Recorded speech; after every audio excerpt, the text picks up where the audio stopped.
हामी घोडा टबेला पुग्न लागेका छौँ। यो चाहिँ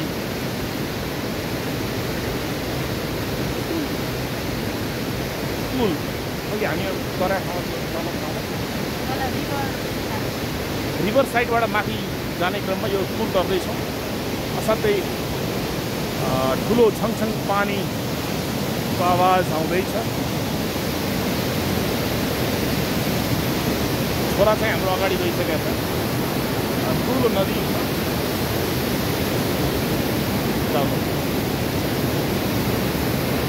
असाध्यै ठुलो नदी छ र पानी अलिअलि पर्न खोजेको छ। पानी परिसकेका चाहिँ छैन, तर यो पानी पर्ने ठुलो तयारी पनि हो। कस्तो लाग्यो?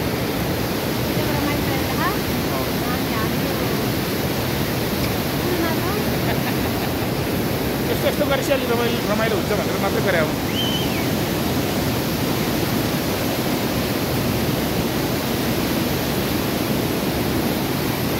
उताबाट घोडाहरू आइरहेछ। एकदमै ठुलो खोला सुसाइरहेछ, हेर्न सक्नुहुन्छ। अब यहाँ भारी बोक्ने खच्चरहरूको आगमन भइरहेछ। अब खच्चर पर्छ।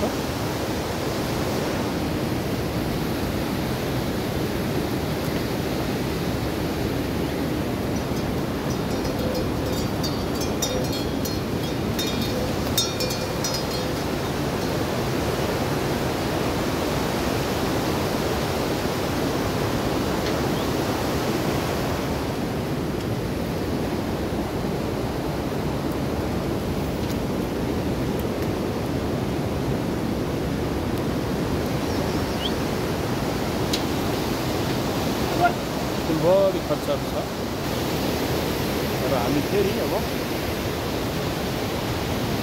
नमस्ते लेखेर चाहिँ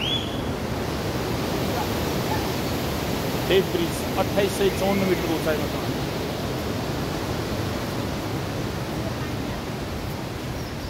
गौरीले पाइट हाल्यो भने चाहिँ एकछिन उसले पाइट कसरी हाल्छ नि हेरौँ। यहाँ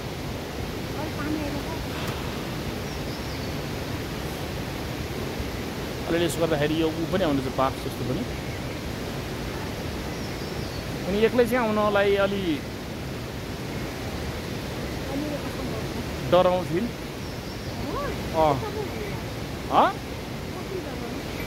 नडरा भयो अहिलेसम्म किन आयो? 42 वर्ष उमेरसम्म नआकिन। ए सरी, आइमाईको उमेर भन्नु हुँदैन भन्छन्। हेर्नु घोडा आयो। ओ माई गॉड, पुरै घोडा आयो। भाग छ घोडाहरूले।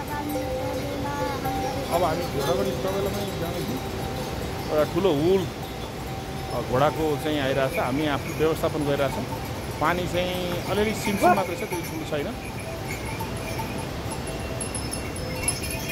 घोडा जाम भएको छ पुलको मुखमा।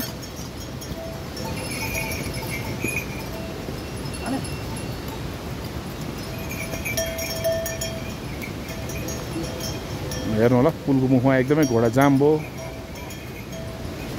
गौरी जाउँ। र अब हामी बिस्तारै मासतिर लाग्दैछौँ। रमाइलो यात्रा हुँदैछ।